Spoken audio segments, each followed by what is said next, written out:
Sorti en mars 1994, Ranma 1 demi Chogi Lanbuhen est le troisième jeu de baston de la série sorti sur Super Famicom, développé cette fois par le studio Atelier Double. Comme je l'ai indiqué dans mon test, le jeu représentait une formidable évolution par rapport aux deux précédents opus.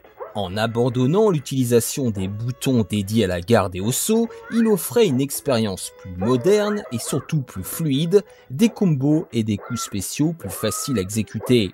Graphiquement, le jeu se distingue aussi par un magnifique pixel art, coloré et détaillé, se rapprochant davantage du style original du manga de Rumiko Takahashi. Malheureusement, aussi soignées soient-elles, les animations des personnages souffraient de nombreux ralentissements, nuisant en partie à l'expérience de jeu. Une défaillance que le désormais fameux hack de Psylandre a minimisé, pour ne pas dire supprimé.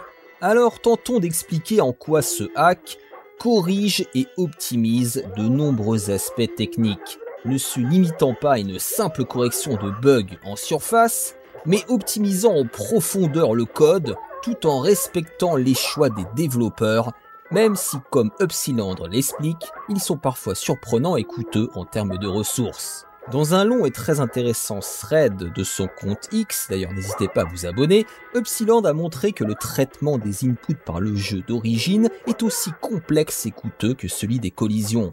Par exemple, la simple routine de validation d'une attaque à charge consomme 47 scanlines, ce qui est énorme. Malgré cela, Upsilandre a réussi à diviser par 10 cette routine tout en préservant le paradigme original du jeu. C'était un impératif pour lui.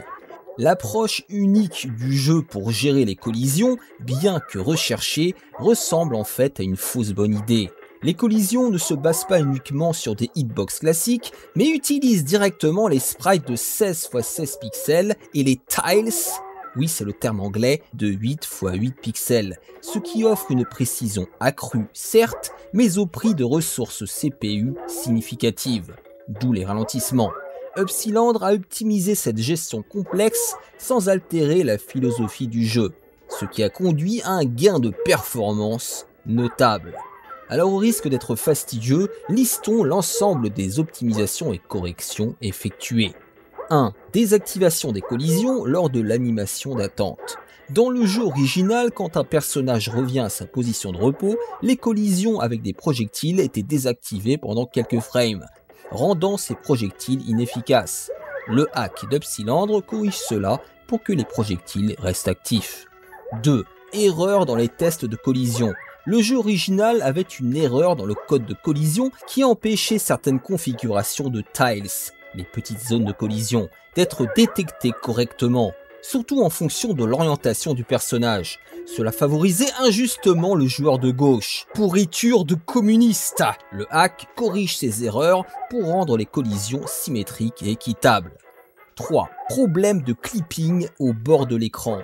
Il y avait ensuite des bugs où les attaques disparaissaient ou devenaient inefficaces lorsqu'un personnage était trop près du bord de l'écran.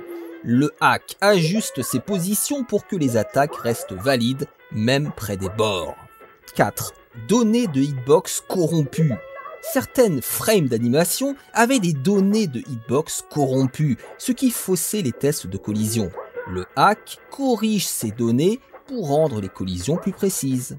5. Optimisation des ressources CPU. Le hack a également optimisé certaines attaques qui consommaient trop de ressources CPU, causant des ralentissements. Upsilandre a ajusté les hitbox pour réduire la charge tout en conservant l'efficacité des attaques. En résumé, les amis, ce hack est une bénédiction et j'aimerais rendre hommage à Saint Upsilandre. Car grâce à ces optimisations et corrections, le jeu a radicalement changé les amis, au point que, selon les termes mêmes d'Upsilandre, c'est comme si c'était un nouveau jeu Super NES. Et comment ne pas lui donner raison? Ce jeu que j'appréciais déjà énormément de base a gagné en fluidité et en rapidité pour un plaisir de jeu accru. Alors les amis, profitez de ce hack pour découvrir ou redécouvrir ce jeu de baston qui, au-delà de sa licence, propose une très bonne expérience de versus. Allez les amis, je m'en vais.